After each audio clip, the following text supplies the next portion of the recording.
So sorry we are late. I promise we will make the show worth it. There's a lot to talk about between Sunil and I. We're going to talk about the Achilles heel for the San Francisco 49ers. Can this team win in shootouts? And what the hell is Doug Gottlieb talking about? We're going to talk about that plus more next.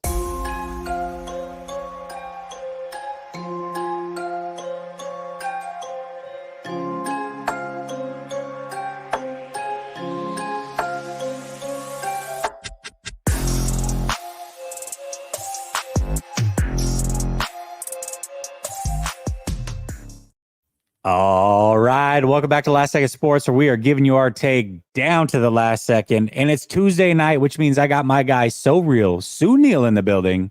What's up, Sunil? Living the dream, man. Wanted to wish a happy holidays, Merry Christmas to the fans out there. Want to thank my guy, Jesse. Bought me this brand new camera. I don't know how it's looking and stuff because I still need to upgrade everything else that I be working with. But I appreciate the sentiment, my guy. Yeah, absolutely. And you know how we know it's holidays?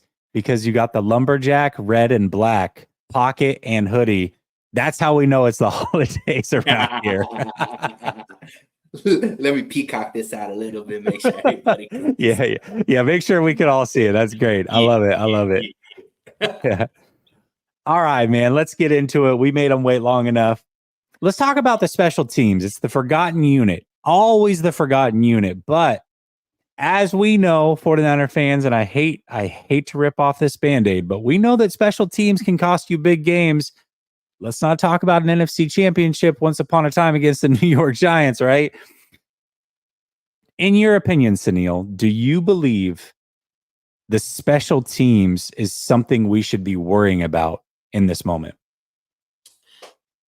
I mean, I saw this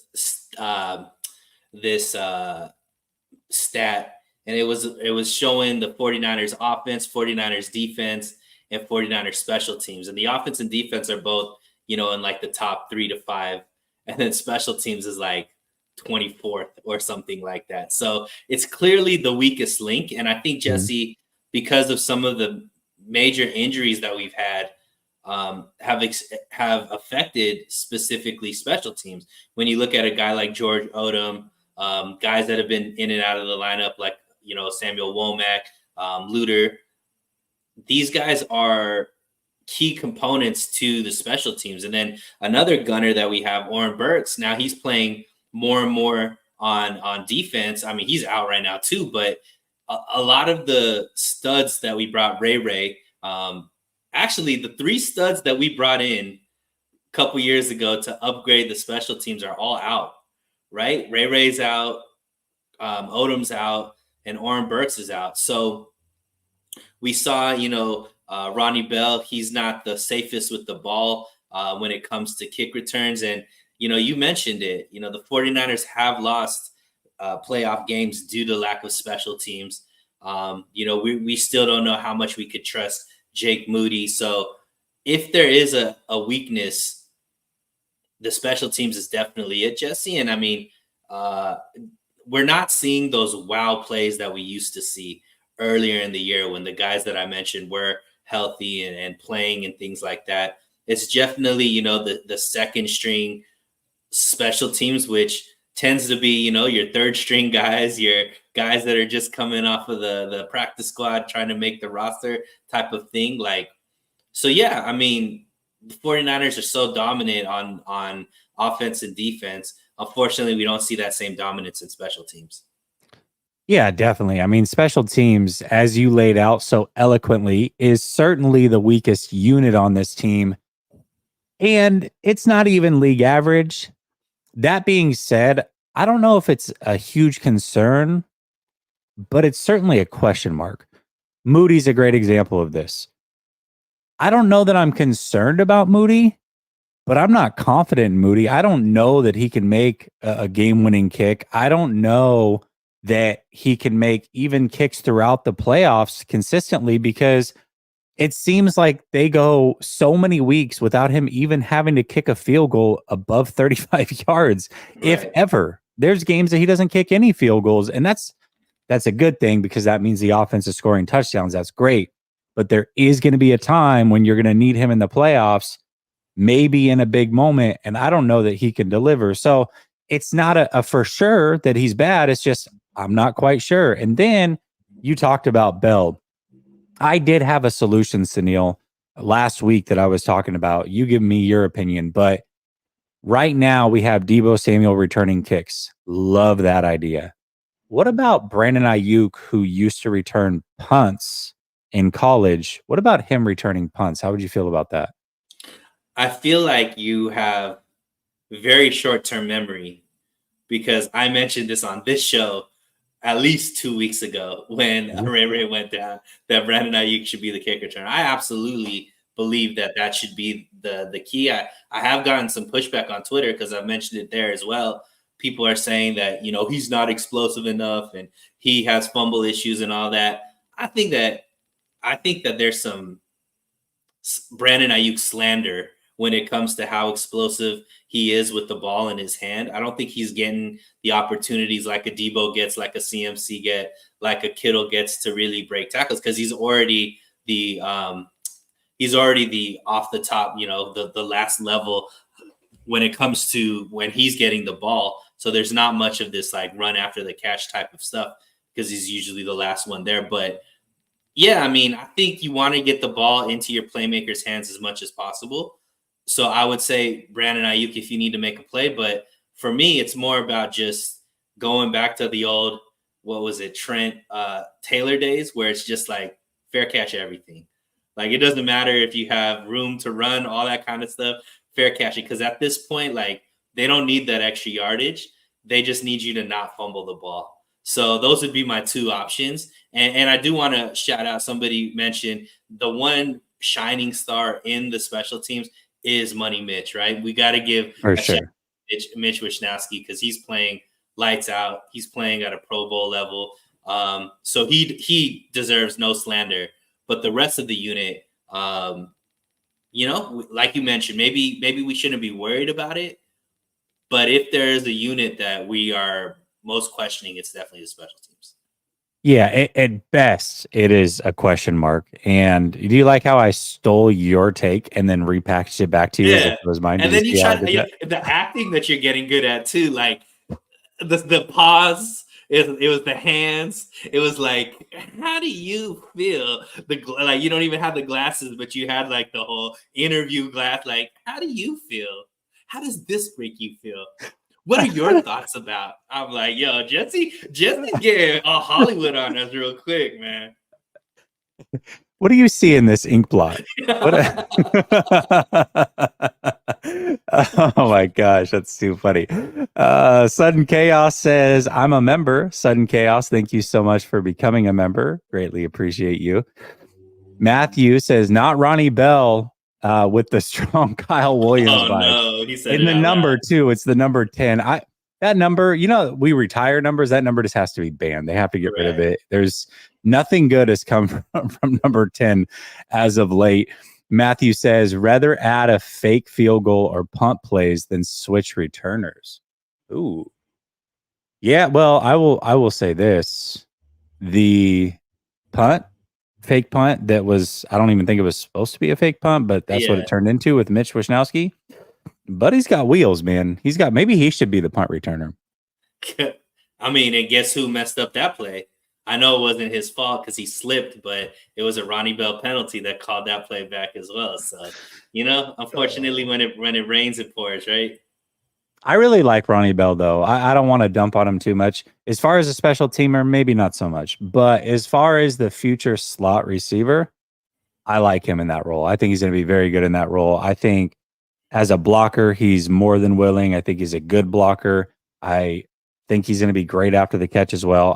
I think he's going to fit perfectly for that role when Juwan Jennings presumably moves on, but I don't know. I like him there. I just don't want to trash on him too much because it definitely seems like we're coming down hard on him. He's just a rookie. He'll be fine. We like him, just maybe not on special teams. And maybe that's the issue, though, Jesse. Like, how many rookies are we trusting on special teams right now?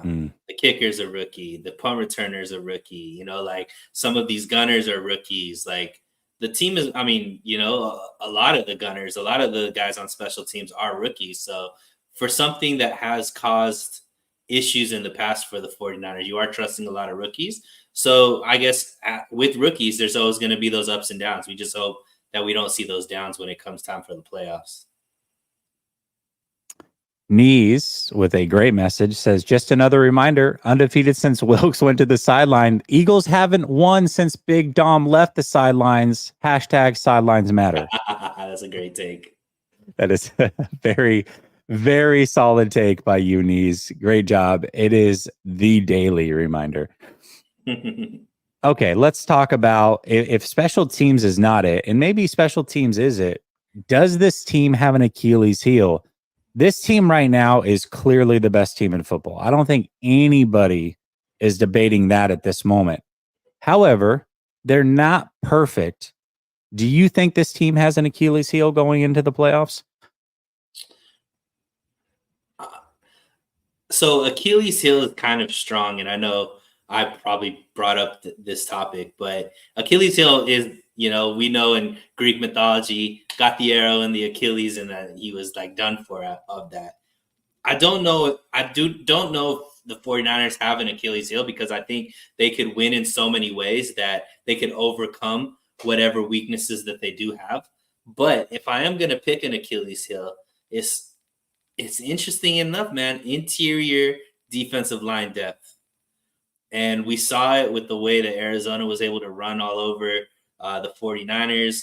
It seems to lead to missed tackles, all these types of things. We started to see a little bit of unwinding of the defense when that defensive line has weaknesses, right? So before it was the edge, they obviously plugged that up with, some of the trades that they made, bringing Randy Gregory in, bringing Chase Young in.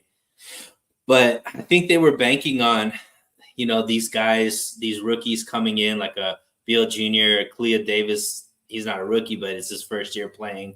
Obviously, I think Kinlaw's playing great, but I think they were hoping for a little bit more punch when it came to the interior defensive line from those guys, which is why they didn't really bring somebody in to pad that up. And, with Armstead out, with Hargraves out, it was significant, man. You could tell the difference that those two starters weren't there, and it led to this Arizona offense, I think, looking better than they should against the dominant 49ers defense.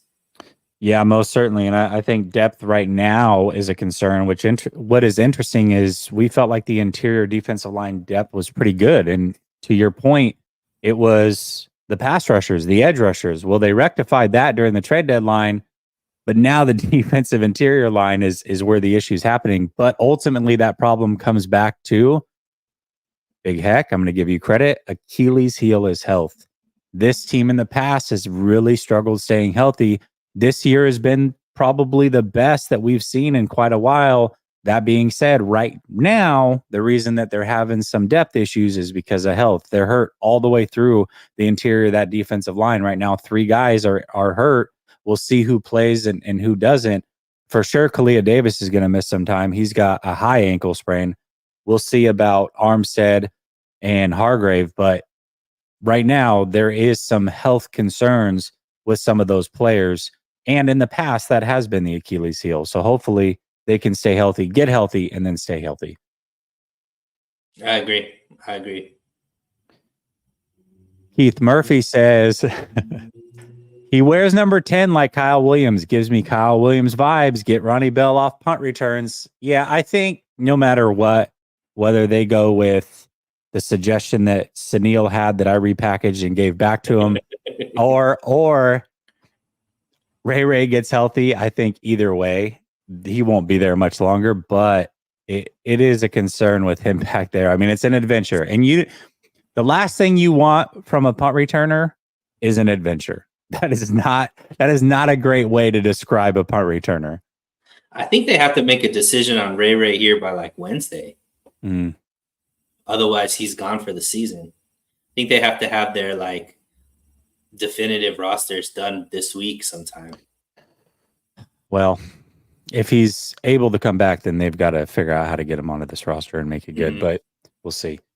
If that's the case, I'd have to look up the rules. I kind of forget every year on these Yeah, the So only reason why I think is because I know all that Aaron Rodgers stuff was going on, and they were yeah. saying that they had to make a decision this week on if he's going to come off of IR or not, because they had to get their 53 man situated by Wednesday. So I think that's probably the same for the whole year, the whole league. Oh, well, I think that's because they opened his practice window 2 weeks ago. When you open the practice window, you have 3 weeks. That's it to Gotcha. activate them. And then after that, it's over. So I think because injuries are going to happen throughout the playoffs too. So I think that you're able to kind of continue to do what you do, bring guys up from the practice squad.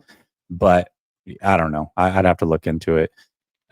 Mike says, Jesse, how long before your son is 12 and gets to start his Ravens channel? He's only 9 now, 9.5. So about 2.5 more years. What's crazy is I love the idea. I loved having him on. That being said, I wouldn't have done it. It was my wife that encouraged it, and then he got excited. I was a little bit iffy about bringing my kid onto camera in front of everybody to see. It makes me a little uneasy, but you know what? It is what it is. It happened. I think it was good. Ultimately, he loved it. You guys had great feedback for him, made him smile. So I think it made his day. But one of those things about when he does start his channel, like I got to really consider turning off comments because all it takes is one. And it is the last thing I want is for people on the internet attacking my 12-year-old kid. So, there's some things I got to think through, but that's kind of what I'm thinking about. And he forever nicknamed Jimmy G from now on. Like, it's Jimmy Granopolo from now on. That's all. Jimmy Granopolo forever. Right? Yeah. Nee says, moral of the story, Jimmy G really ruined Jesse's chances of his son being a Niners fan. That's factual. That is factual. So, yeah. I mean, listen, I get hella mean comments, but I'm an adult. I'm a man. I'm 40, literally. And so for me, it's whatever. I don't really care. But for a 12-year-old man, you get one, and that can really, really crush your psyche. So I don't know. There's a lot to think through as a parent. You guys know that are parents. It's not easy to make some of these decisions, but he did great. And I think he would do great at this. He's very, very intelligent, and I'm excited to see what his future is, regardless of what he decides he wants to do. All right, let's talk about this offense. It's interesting because I remember at the beginning of the season thinking, man, this team, actually, this started last season. You and I had these conversations where we talked about and said, this team is starting to turn more into an offensive team. That being said, I still worried about playing the elite quarterback. What happens when they play the elite quarterback? If they're in the playoffs, they get into a shootout. Can this team win in a shootout? Can this team score with a minute left and no timeouts? For me, Sunil, I feel really, really good about this offense where it's at. I feel really, really good about having Brock Purdy at quarterback. Feel really good about all the offensive weapons. This team over the last 2-3 weeks has shown to be more explosive than they have all season. Now, it has been a little bit at the detriment of time of possession, but the 49ers are showing they can win in a multitude of different ways with this offense. I think, for me at least, this question has been answered with a resounding yes. They can win in the shootouts when the playoffs come and they play the elite quarterback. But what is your thought? You agree? You disagree? If you agree, this is like the only time on the show that that's ever going to happen. But well, it's about time pessimistic Jesse got off of the show, because sheesh.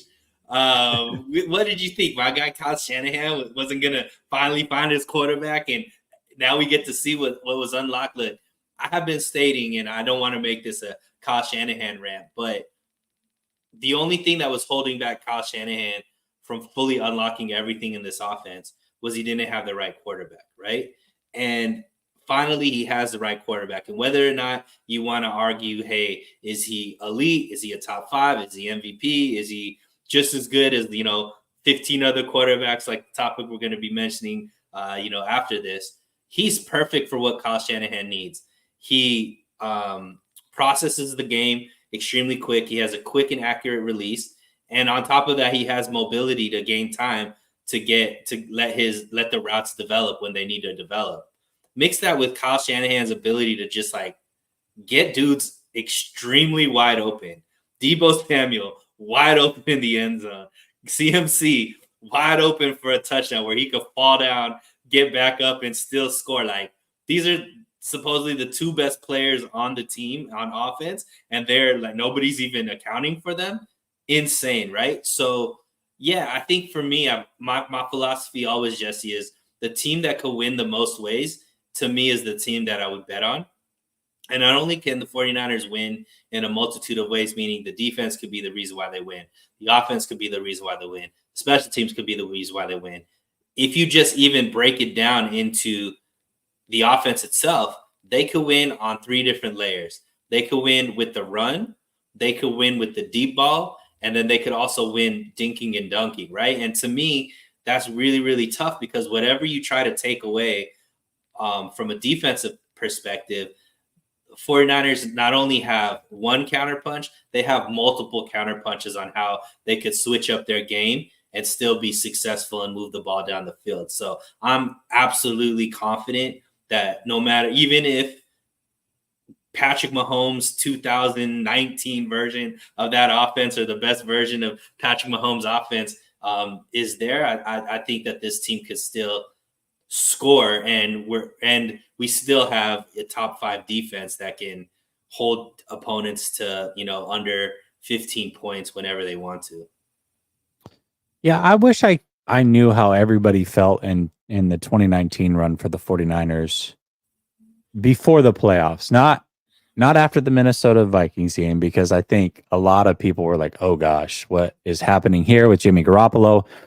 But that team was scoring 29.9 points a game. Team was putting up a lot of points. That team did it well. Go ahead, I'm going to ask you why. I'm going to ask you why here in a minute. So hold tight on that one. But that team did win a shootout in New Orleans, and New Orleans that year was kind of the favorite in the NFC. And the 49ers went in there after losing to the Ravens, won a shootout in their dome, and that was a big, big deal. Why is it different? And when did we know that it was different? Like, at this point in the season for the 49ers, did we know it was different for the 2019 team then, or did it take that Minnesota game for people to really wake up to what Jimmy G potentially might be, or his flaws might be? I think that the offense never looked like this in 2019. Like, they were scoring, that we were winning, but we all knew it was product of the defense and based off of field position, all of those types of things. What the defense was doing was making it easier for the offense to score the way that it is. And outside of that New Orleans game, Jesse, the 49ers offense, if the running game wasn't dominant, the offense didn't look good. And luckily, the running game was ranked number 2 that year. I think they averaged over 140 yards per game. And that was the way we were winning. The 3-headed monster of Coleman, Breida, and Mostert, like, that's where our explosive plays were coming from. Whereas now our explosive plays are coming from everybody and everywhere, right? In 2019, we had nowhere near 4 skill players that were going to have over 1,000 yards in offense. Right now, we're about to have that, right? We have a running back that's already has 20 touchdowns. Deebo scored, 10 touchdowns, 5 rushing, 5, in the past game. Ayuk has 6 touchdowns, over 1,000 yards.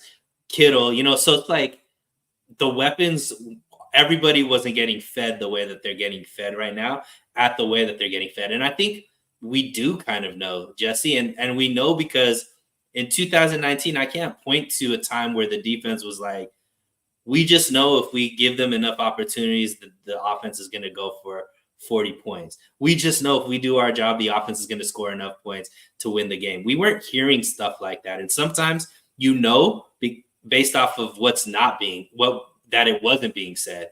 And now it is being said, right? Fred Warner, Nick Bosa, Greenlaw. We've heard all of these guys talk about how this offense is the most dominant offense that they've ever been a part of. And they know if they just like do what they're supposed to do, the offense is going to figure it out and score 30, 40 points. And I think we know how excited they are about that and how it's different, because that's not things that they were saying in 2019. No, it definitely was not things that they were saying, but I just want to point this out, and I don't disagree, by the way, because I definitely feel different now. But I think when we were in the middle of that ride, we felt really good about this offense too. That's the only point I'm trying to make. Now, in hindsight, we know, and we're like, okay, maybe we shouldn't have felt that great about that offense. But I'm going to go through some of the scores that the 49ers put up that season. 41 points, 51 points, 36 points, 37 points, 48 points, 34 points, 31 points, 31 points, 37 points. This team did put up some points in some of these games. I mean, a 51 spot, a 48 spot. They were scoring now. 48 was against New Orleans. 51 was against the Panthers. 41 against the Bengals. Let's see. 37 against the Packers, 34 against the Rams, 36 against the Cardinals, 37 the second time versus the Packers. So they were scoring some points. I just think that the fact that they're scoring 30 plus points on the best defenses in the league against the best teams in the league is different from that 2019. Remember, and one thing that we forget, that 2019 year, they had like the easiest schedule when it came to, because I think the year before we were like last place. So we had the last place schedule when it came to our NFL season. And that was one of the things that a lot of people were detracting from the season is, they had a great year, but it was like one of the easiest schedules in the NFL. 49ers don't have one of the easiest schedules this year. They have one of the tougher schedules in the league, and they're still putting up the numbers that they're putting up. They still have the record that they have, and they're still poised to be the number one team in the NFC, possibly the number one team in the league, record-wise, when it's all said and done. To me, level of difficulty still getting the same, if not better results, shows how much better this team is than that 2019 team.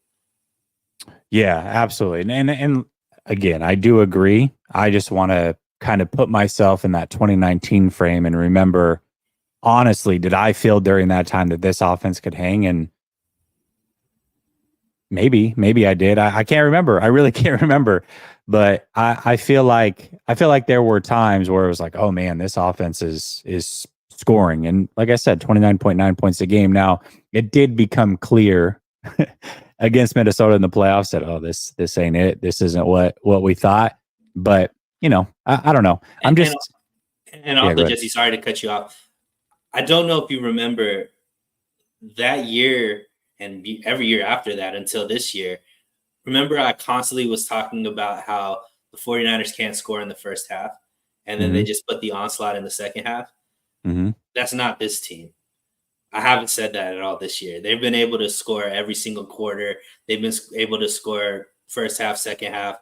That 2019, if we go back and really break down the box scores, I think a majority of those games, those points all came in the second half, because the first half they couldn't get, they couldn't score in the first quarter. They were scoring at the end of, 2-minute drill at the end of second quarter, tough stuff like that. So even though the numbers at the end might be similar, the way that they're scoring is much easier this time around.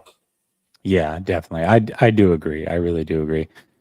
Randall says, just wanted to submit my score prediction into the YouTube videos history books so I can rewatch this video next week and smile. 31 San Francisco, 13 Ravens. Ooh, I like it. I like it. Nee says, I found it hilarious. Kyle really took Debo's tendency of lack of full speed when he's not getting the ball and made it a red zone play. Genius. 40 chess. 40 chess. Great. It wasn't Debo's tendency. It was Kyle Shanahan coaching him up the whole season so he could do that. Yeah, you know how he shows things all season so he can do it? He's like, Debo, just act like you don't care when the ball's not coming to you. We're gonna make it happen for you. Here's a bonus topic. I love this comment here. Scott says, after a 5-0, the defense clearly wore down and looked slow. Last week in Arizona, after another 5-0 run, the defense looked wore down and slow. I'm concerned. If they play like that, we could easily lose 2 of the next 3. This is a interesting comment. And because I think when you look at the defense last week, it was certainly covered up by the Travarius Ward interceptions, and one was returned for a touchdown. But Arizona spent a lot of time moving the ball with relative ease. Now, of course, interceptions were made and the defense did what they had to do. But this game was very similar to potentially that Minnesota game and that Bengals game, where if the 49ers had lost, everybody would have been freaking out and blaming Wilkes again. Like, what's wrong with your defense? What's going on? So it is an interesting point. I'm not concerned that they're going to necessarily lose 2 of 3, but that was the big thing. And Kyle Shanahan said it himself. This team looks slow going into the bye week. We talked about running off 12 in a row if you don't get the number 1 seed. Now, the good thing is the 49ers essentially have locked up the number 1 seed. So even if they have to play a little sluggish to round out this season, they're going to get that bye week, and that's going to be all that they're going to need to make this final push. So I feel really good about it going into the playoffs, but it is an interesting point here by Scott. I mean, I agree. I understand, but I also, at the end of when it's all said and done, I think that Arizona only scored 22 points, something like that. In those games where we had the 3-game losing streak, yeah, the defense wasn't lights out like they had been, but I think there's a little bit more understanding of why it was this time around. I don't know. They weren't worn down. I think they were worn down because they had to play completely different because 2 of their big pieces on the interior line were out. And I think that did confuse the linebackers a little bit because they were missing tackles that they usually don't miss. And I also think it put Fred Warner at a disadvantage when it came to the linebacker, Trey McBride, who had a big game against them because he had to make up for the lack of rushing defense from that interior line. And I think that affected his ability to cover the way he usually would because I'm sure the trust that he has in the guys that were there is much different than the trust that he has in Armstead and Hargrave. And I wonder if that affected the way that he played because this was the worst game that Fred Warner had. Let's be honest. He missed tackles. Obviously Trey McBride had a big game, and usually he's the guy that's guarding the linebacker or the tight end and stuff like that. So I think it's just an adjustment. But I also think that these guys are focused enough to where they could fix it. And they're going up against the team that they know is a measuring stick. It's not like a game that they're going to overlook. Let's just put it that way. No, they're definitely not going to overlook it. But I also think that we felt very confident they weren't going to overlook the Vikings after losing to the Browns, or certainly they weren't going to overlook the Bengals after losing 2 straight. And they just didn't have it. I think here's another thing to point out. So Arizona only averages 18.5 points per game. They scored 29. Now, some of that did come in garbage time. I understand that. Even if we take 7 away, they scored over their average. Since the bye week, the 49ers defense has given up 3 points, 14 points, 6 points, 19 points to the Eagles, 16 points, and then this one out of nowhere was the most they'd given up to any team. And it was against a team in the Arizona Cardinals that only averages 18.5 points a game. I see Scott's point. I also see your point that a lot of that had to do with injury. And this team is about as focused as they can be. And then also rounding it out, my point is it's okay. They have the bye week coming up for the playoffs. I think they're going to be just fine. And the defensive line is different too, right? That Chase Young wasn't on the team. Randy Gregory wasn't fully engrossed in the team. Those 2 guys have been game changers when it comes to how well this defensive line is looking. So it's a different team from the one that went on that 3-game losing streak. And even though they look slow, even though they didn't play their best ball, they got a win out of it. And that wasn't happening before because the offense was actually not clicking on all cylinders. So luckily, this team can win on all different levels. So even if the defense isn't as dominant, the offense is, so they can make up for it.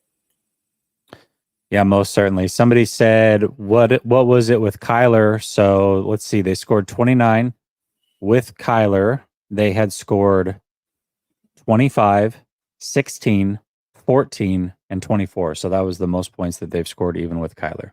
So there we go. The more you know. And Matt brings up a great point. He says, when your best run defender is missing, it isn't an excuse. It's a reason. It's fair. It's fair. Cryptic says, with the Seahawks and Rams fighting for the playoff spots and final week being the same 2021 scenario, but in reverse, could a division end our season? PS? What's PS? Could a division end our season postseason? I don't know. Yeah, I don't understand. Maybe he's talking about the bye week. Either way, if Positioning? oh yeah, end of season position. Yeah, I don't know. Let's take it as yes. If they lose, could that take away the number one seed? I definitely think the Rams are a live dog for sure. I don't think that the 49ers, if they need that game for the number one seed, are going to lose that game. So Matt says, win the next 2 games and have 2 weeks off. I hear what you're saying, Matt. I disagree with taking 2 weeks off, though. I don't think there's a rest and then there's rust. And to me, 2 weeks off is rust. If they get the bye week, which it looks like they're going to get the bye week, they would have to lose 2 games. Dallas and or the Eagles would have to win out. It's just not very likely at this point. It's looking like the 49ers are going to get the bye week. I think the 49ers really need to play their starters in that final week to stay kind of active and into it because they are going to get the bye week. That's just my personal opinion. I mean, I think to maybe what Matt's saying, 2 weeks off, like the guys that are injured, you could sit them, right? But everybody that's healthy should play, like you mentioned, at least, 2 or 3 quarters just to make sure that everything's clicking on all cylinders. But definitely, I mean, guys with nagging injuries, things like that, if let them sit, you know what I mean? Like if we don't need it type of thing. Yeah, most certainly. All right, let's get into Doug Gottlieb. Doug Gottlieb had some interesting comments. He basically said that when it comes to the MVP award, he feels like there are 15 quarterbacks that can do what Brock Purdy's doing, that the team would win just as much with 15 quarterbacks in his place. He said that much like we do with LeBron James, where people say, oh, look at how great he is for 39. They always have to throw in the caveat that he's 39 years old, that people are doing that for Brock. It's like, oh, look at how great he is because he was the last pick in the draft. And so for him, he's just looking at it player for player. He thinks that there's 15 quarterbacks that can do in this offense what he's done. What are your thoughts about this comment from Mr. Doug Gottlieb? To be fair, I also want to say, and he said it multiple times, thinks it's a good story, thinks he's a good quarterback. He just doesn't think he deserves to be the MVP. Take it away, Sunil. Yeah, I mean, I think a lot of this is stuff that's clearly out of the team's control, right? These narratives are in the media. Obviously, the 49ers are the best team in the league right now. They're one of the most historic franchises in the NFL. And it's great because our fan base is all over all over the US and people are interested. You talk about Brock Purdy, you're going to get clicks. Are there 15 quarterbacks that can do exactly what Brock Purdy does? To me, that's being spoken to for somebody that hasn't watched the 49ers play. That's just watching highlights. That's just piggybacking on what other people are saying. Because if you watch the film and you see, like we've watched every single one of the 49ers games, whether it be on TV or live, right? And there's not 15 quarterbacks that can do what Brock Purdy does. His processing is elite. His accuracy is elite. His mobility is elite. These are three things that I can't say that there's 15 quarterbacks that do that better than him. Now, he will always be taken with a grain of salt because of the roster that's around him.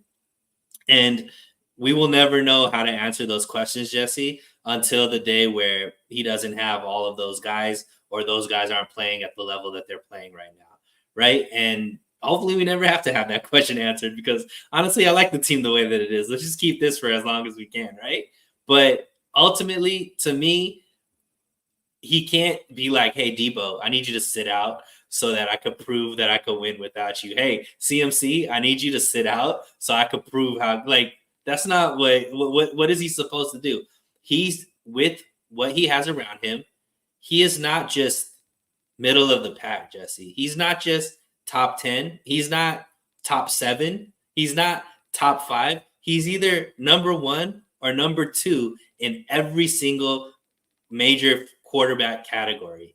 So to me, you can't just always handicap him because the talent that's around him.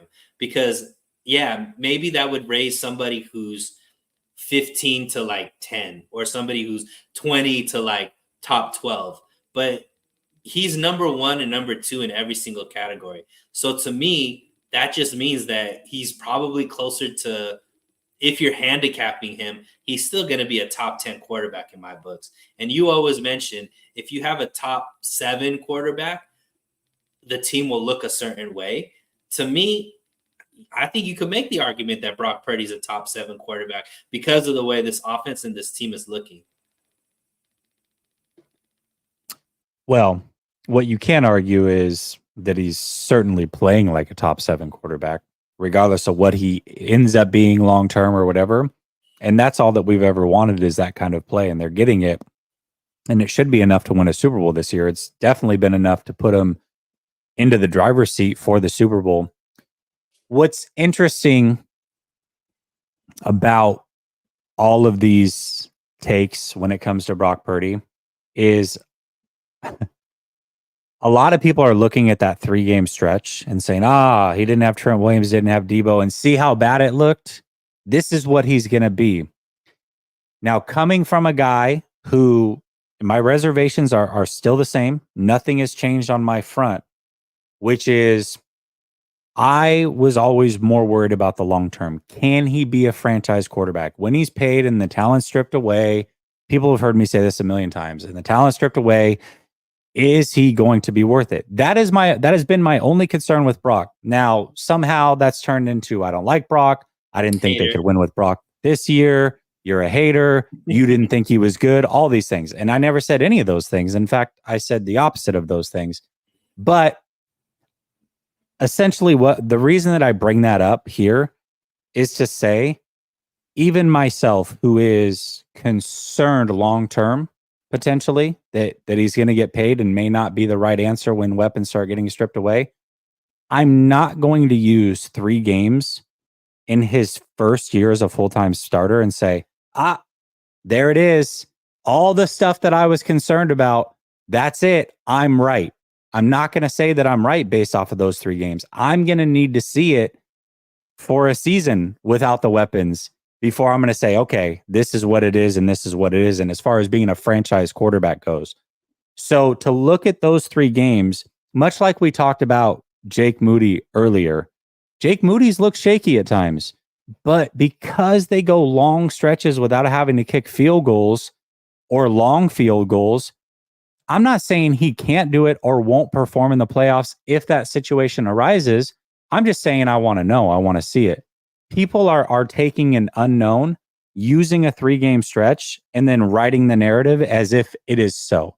And you can't do that. It is way too early in his career to say that's what it's going to be. So it's funny because I have a lot of the same reservations that some of these other guys may have.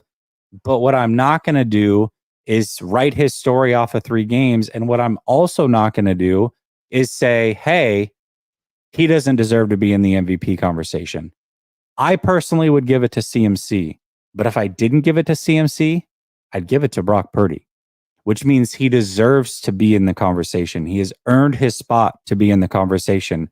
And as of right now, regardless of what he becomes long term, is he elite long term? Time will tell.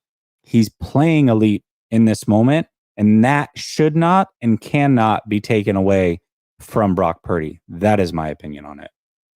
Do you think there's 15 quarterbacks in the NFL right now that you'd rather have had than Purdy? God, I'd have to go through it. 15 that I would absolutely rather have. Are we talking? See, so many questions go into this. We have to lay out the parameters. Are we talking, does his salary matter? Are we talking for the next 5 years, or are we talking for one season? Are we talking for right now? Player for player without all of those extras. Okay, so player for player. So obviously, Patrick, for sure, right? Hold on. Before we get into it. So player for player, money doesn't matter. And we're not talking 5 years from now. We're talking about if everybody's healthy right now, we can afford them player for player. Would you take him over Brock Purdy? Is that what you're saying? 15 quarterbacks in the league right now that if they were on this version of the 49ers, this offense would look just as good, if not better, than what Purdy's doing. I can't say that. No, I can't. 15's a lot, bro. 15's a lot. Here's what I will say. And I don't want to get into the rankings and there's so many hypotheticals, but here's what I will say, Sunil. Do you believe Nick Mullins is a backup in this league or a starter? Backup. Okay. Do you think at times, even without all the weapons, because there was a lot of injuries when he played, just being in this offense, that he looked like he could be a low-end starter in this league? Yes. Okay. Is Jimmy Garoppolo a low-end starter in this league or a backup, in your opinion? At this point, I would say a backup. Okay. Were there times that he looked like he was a top 12 quarterback in this system with these weapons? Yes. Okay. So does it stand to reason that if a clear backup quarterback in Nick Mullins can look like a low-level starter in this offense without a lot of those elite weapons, just being in this offense, and that Jimmy Garoppolo, who I think he's a low-end starter. I actually think he's a low-end starter. I think that there's not a lot of great quarterback play in the NFL. Regardless, low-end starter, fringe backup, whatever. If he in this offense could look like a top 12 guy, does it stand to reason that even if Brock Purdy is, say, the 15th best quarterback in the league, and I'm not saying he is, I'm just saying that if he is, that maybe he could look like a top 3 quarterback in the league with these weapons in this offense, if everybody else is getting that kind of boost from it? I would say the key term that you said was sometimes. Whereas I think this whole season, Brock Purdy has looked like an MVP caliber player. Was Jimmy Garoppolo not viewed as a top 12 quarterback in 2019? Not every single game. Maybe from the outside looking in, but not us. We knew Jimmy Garoppolo was throwing interceptions when we were like, oh, we knew. Hold on. When you say we, you're talking about us. I don't people think that watch the games. I don't think this fan base collectively looked at it that way. I really genuinely did. In fact, I know they didn't, because even in 2021, when I started content creation, I was having arguments then that he wasn't that guy and people thought he was. So I think in 2019, mostly everybody in this fan base thought he was a top 12 quarterback. They did, and the stats would have supported it. Right, but he never looked like a top 3 quarterback. I agree, but we're talking about you just called him a backup quarterback, looked like a top 12 guy. What I'm saying is, if you take an average starting quarterback. We're also comparing now Jimmy G versus 2019 Jimmy G, right? So that's what we're talking about, 4 or 5 years. So I'm sure if 2019 version of Jimmy G, I would say is a top 15, 18 quarterback. Jimmy Garoppolo just last year, 4 games with Christian McCaffrey, had a 110 quarterback rating and averaged over 250 yards passing with no turnovers in a 4-game stretch. The same Jimmy Garoppolo that was benched on the Raiders this year and is clearly not the best quarterback on that team, that probably doesn't have their future quarterback. Listen, I'm not saying what Brock Purdy is or what he isn't. I'm not saying he's not a top 10 quarterback, I don't know. Long term, we will find out. All I'm saying is it does stand to reason that if those guys can look much better than what they are and look that elevated in this offense with these weapons, that maybe that could be happening to Brock Purdy too. Not saying it is. I'm just saying that it could be. That's it. Hater. Brother Bob says, "Yo, Nails, Sunil, say anything stupid yet?" No, he didn't. So you gotta watch the show, Brother Bob. We ain't gotta just that's a teaser. Cliff notes. That's a teaser. Black Kiza says Purdy's MVP case, similar stats to Peyton in 2003, MVP year, will break the 49ers records in yards and touchdowns and will eventually eclipse the 94 team record for 505 points. He then continues and says CMC's numbers are similar to 2003 Priest Holmes, 27 touchdowns, 1,420 rushing yards, 690 receiving yards, finished fourth in MVP voting. He's making the case for MVP. I hear your case. If Purdy wins the MVP, I think it's deserved that he wins the MVP. I do. Cryptic says, didn't Kurt Warner have a roster? Have a roster. Manning, hold on. I think he's making the case. So didn't Kurt Warner have a roster? Manning, Breeze as well. Why the doubt with Purdy with media? For me, the only player that did more with less is Brady. I think Patrick Mahomes last year won an MVP and won a Super Bowl and a Super Bowl MVP with a lot less. But either way, you're talking about Tom Brady, who's arguably the greatest quarterback of all time, and Patrick Mahomes, who, for all intents and purposes, is going to go down as a top 5 quarterback of all time, if not the best. So it doesn't happen very often. I hear your point. Yes. And I mean, ultimately, the difference between Jimmy and Mullins and Purdy's only a second-year guy. Exactly. We're not saying like that the question mark is there is, I think, fair. I think there's certain people that maybe already see what they need to see as far as not just what he's doing with the talent that he has, but the fact that he's able to do it.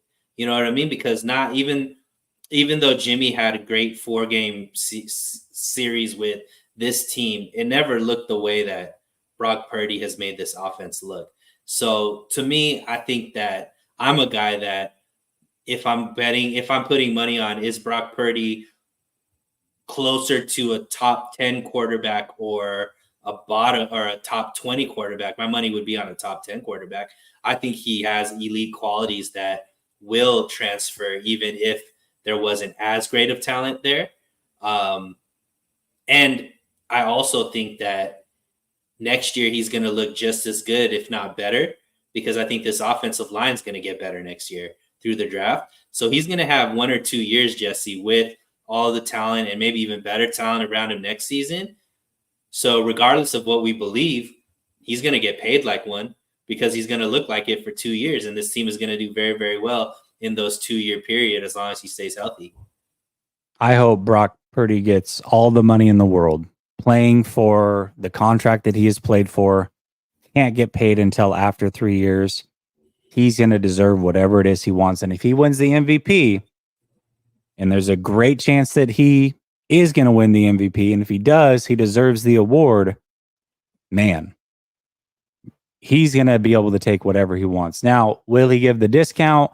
Who knows? But he deserves to get paid. He is more than outplayed his contract. All it took was one. If he had came in against Miami, finished that game, looked the way that he did, and then never played again, he already outplayed the contract. He already outplayed expectation of being a Mr. Irrelevant, right? Like, so everything that he's done since is just compiling on the fact that he is criminally underpaid. So when it comes time to get paid, I hope he gets every bit of money that he can get. I really do. Matt says Brock is better because of his weapons. Weapons are better because of Brock. I've said it before. Symbiotic relationship. What's up, Maddox? Well, Maddox is in bed. I will tell him you said what's up. But I agree. We were having a conversation earlier, Ryan and I, and we did our show, and somebody said, CMC wouldn't look like this if Brock wasn't here. I said, yeah, maybe. You might be right about that. But, maybe Brock doesn't look like this without CMC. But what I do know is this team had both, and they still lost 3 games. So they can be making each other better. Yes, Brock can be making CMC look better. CMC can be making Brock look better. I'm totally fine with that. I think that it can be both. I don't think it has to be one or the other. I don't. And they're doing something historically, like we said, Jesse. I think we mentioned it last week or earlier this show.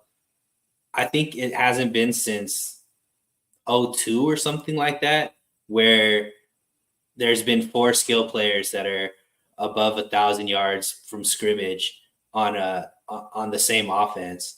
And this team is going to do that by the end of the year. So I don't think just any quarterback can lead an offense and have those type of numbers. So there is something to be said that Brock Purdy is elevating the play of everybody around him.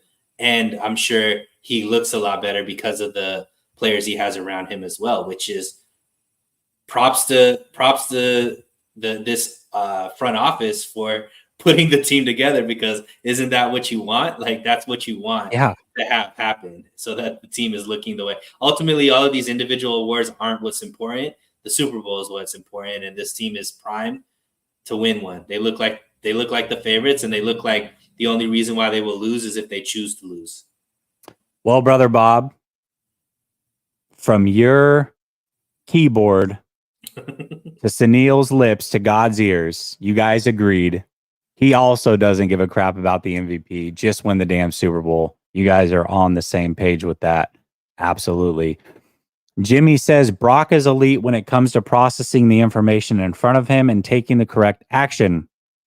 He's making it look easy when we all know 15 others cannot do what he does.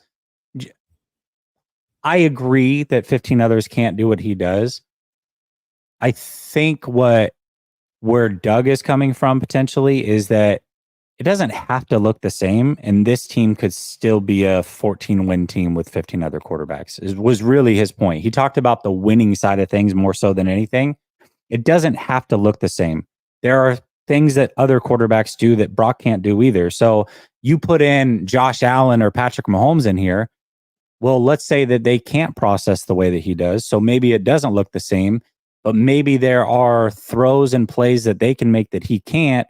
So although it doesn't look the same, the result is relatively the same, is ultimately what he's getting at. Now, I disagree. I got to imagine I would struggle to find even 12, but, that's his take, not mine. I'm not going to defend his take fully, but it doesn't have to look exactly the same is all I'm saying. Juan says, sure, other QBs can win with our roster. Okay, so you agree.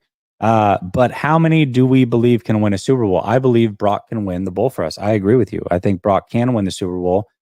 And again, these are all hypotheticals. These are opinions.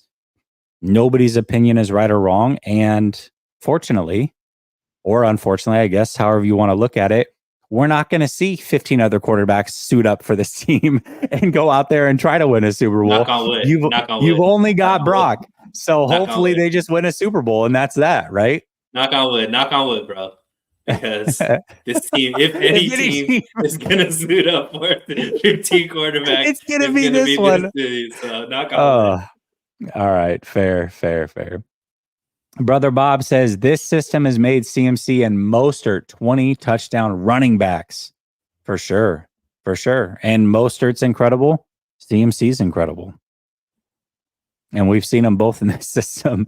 Black Keys says, in my humble opinion, top 10 combo should be reserved for guys that have been doing it for X amount of years. A good or great season should be left at that. I agree with you. I think it's completely okay to say this season, Brock Purdy was a top 10 quarterback or whatever you want to say he was. Top 5, I don't care. Wherever you want to put him. that then doesn't mean that that's who he always is. There's always shuffling of the top 10. Every year, if you took the top 10 quarterbacks for that year, it's always different. It's always different. Sometimes, Patrick Mahomes has been the best. Sometimes Tom Brady's been the best. Sometimes Burrow's been the second best. Sometimes Allen's been the second best. Hell, Kyler Murray was a top 10 quarterback for a season. Kirk Cousins has been in there multiple times. Some people think Jimmy was in there in 2012. Some people think Carr's been in there. Some people think Dak's been in there. The point is that it's constantly shifting. You have to prove it for multiple years before you're cemented in that conversation. But right now, what Brock Purdy is doing is he's playing fantastic football. This team is the best team in football. They are the favorite to win the Super Bowl, and he's the favorite to win the MVP. And you can't do anything but take your hat off to him and applaud him and hope that this team continues to win. That's all we're worried about right now. But I agree with your point. Cryptic says, can Brock be the first Niners to make the Madden? Oh, God. Do we want that, Cryptic? Is that actually what we want? I don't think that we want the Madden curse. Yeah. That's one thing that we can probably all agree on. CMC we don't want the Madden curse. Brock, to be honest. How about no 49er? Can we get no 49er? No 49er. Just saying. All right, let's get in to this Fred Warner topic. Fred Warner was on the Pat McAfee show, and he had a ton to talk about. Why don't you talk about some of your takeaways from that interview of his, Sineal? I mean, I don't really have any kind of like eye-opening stuff, because I think if you listen to Fred Warner and what he talks about, like, he's pretty consistent with what he says. It just seems like he's extremely comfortable in his role.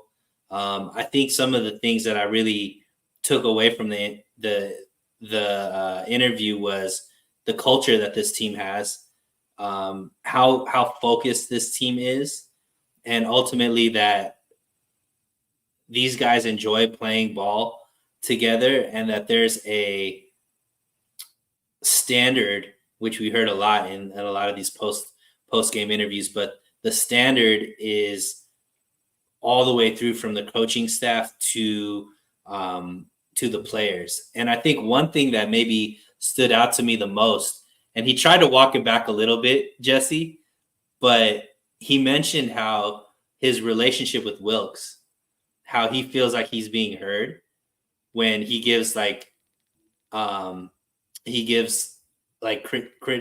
his feedback about what's going on. He said like it's like the first time that he felt like people are listening to him, and then he's like, not that D'Amico and Salah didn't, but I really believe that what Wilkes is doing is something that might be a lot more underrated than what I think a lot of the fan base, and I could be the first to say, I've been highly critical of Wilkes, but I think he's done an amazing job to get it together as quick as he has, because he came in, he didn't bring in any of his own guys, which, I think we took for granted. Like, that's not normal to keep all the staff that you didn't hire yourself and so on and so forth. He, learned the 49ers system instead of tried to teach the 49ers his system.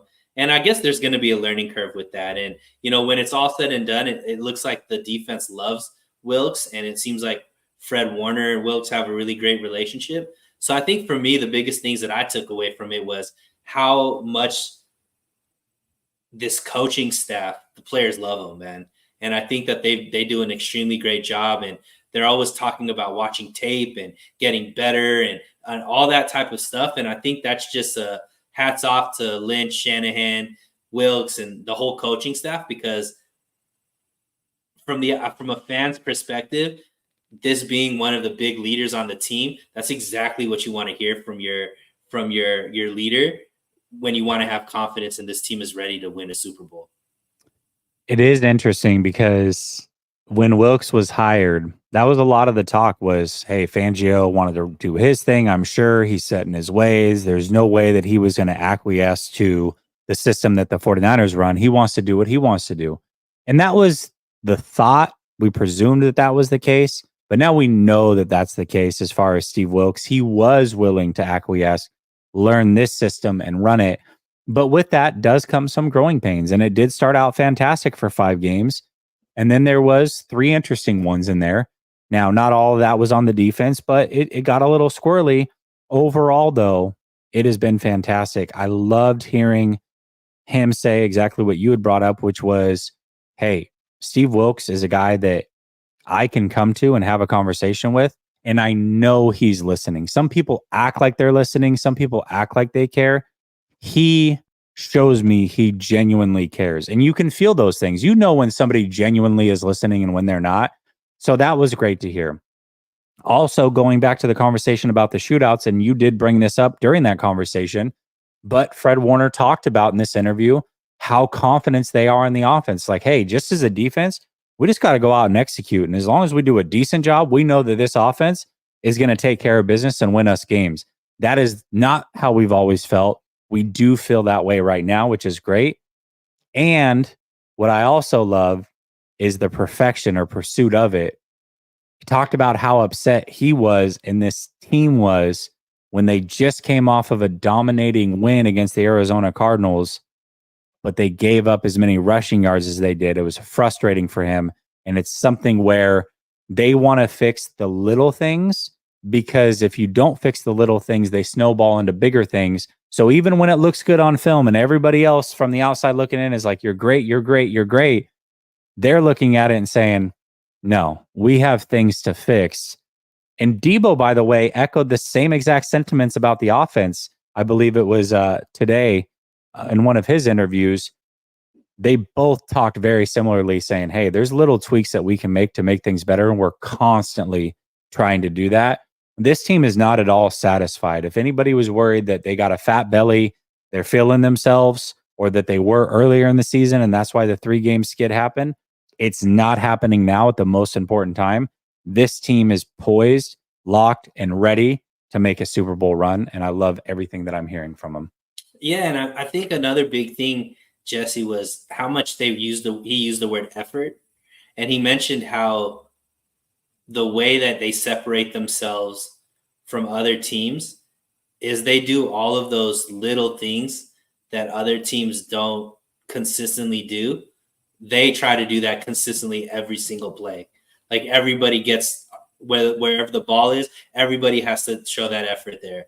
Blocking, everybody blocks the way that they need to block. Like all of those little things is what they're focused on. And to me, once again, I got to go back to the coaching. Like that's something that's being instilled in them.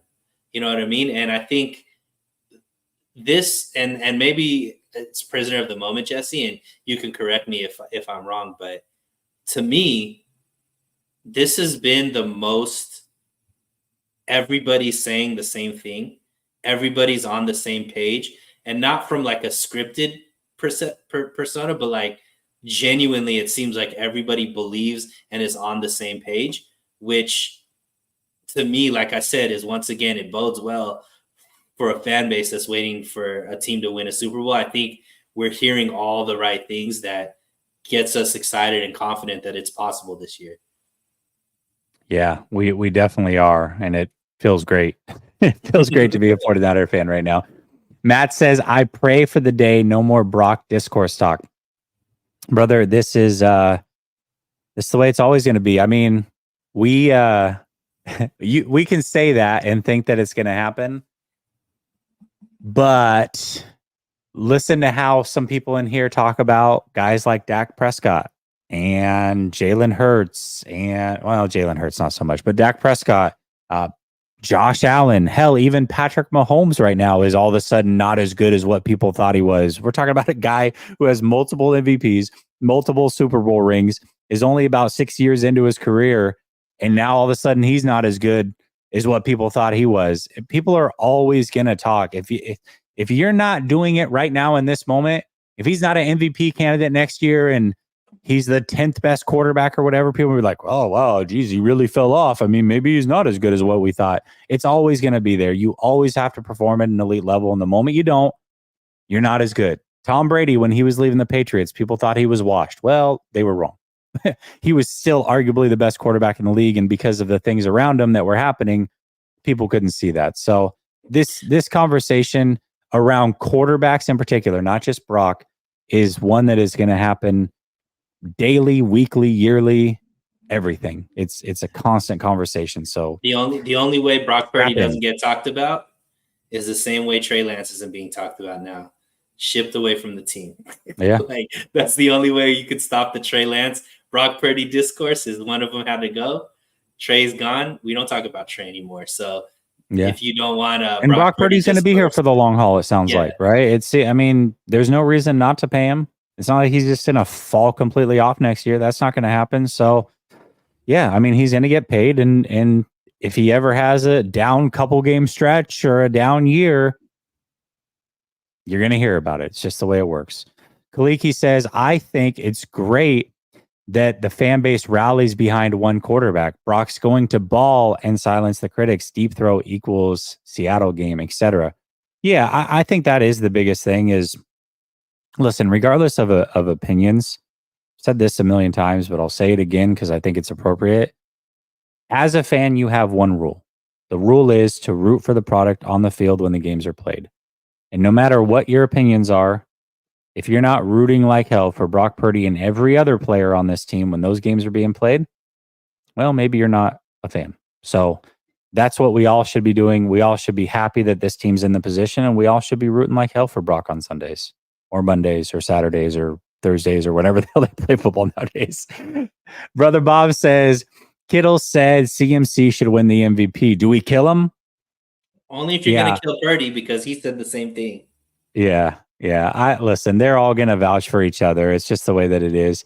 I was called a moron for saying that I would have CMC as the MVP, but when Kittle and Shanahan said it, I guess they're super smart because they play and coach football. I don't know the difference nowadays, but either way, no, you shouldn't kill him. Matt McEwen says, should have clarified from our fan base. Still won't happen. It's never going to end. Man. It's never going to end, man. Same answer. Good clarification, but it's never going to end. It's just the way that it is. All right. Listen, y'all. Appreciate you. We just went over an hour. Those of you that were here in the beginning, thank you so much for waiting through the technical difficulties. Sunil, as always, thank you for joining me on Tuesdays. You can wish them a Merry Christmas. You're not going to see them before then, so you can wish them Happy Holidays. I'm going to see you tomorrow. You guys have to see this ugly face at least a couple more times this week before you get a Happy Holidays from me. But Sunil, you can sign off. Yeah, I want to sign out. I'm going to be at the Ravens game, 49ers-Ravens game this Monday night. So if any of you guys are at the game and you see me, please say what's up. It would be nice to meet, any of you guys that are over there. I'm going to be out there tailgating, all that kind of good stuff. So hopefully we get to see a lot of you guys out there, and hopefully we come back with the big dub on a big Monday night game. But Merry Christmas to everybody. Happy holidays. And, we'll see each other when we see each other. Peace.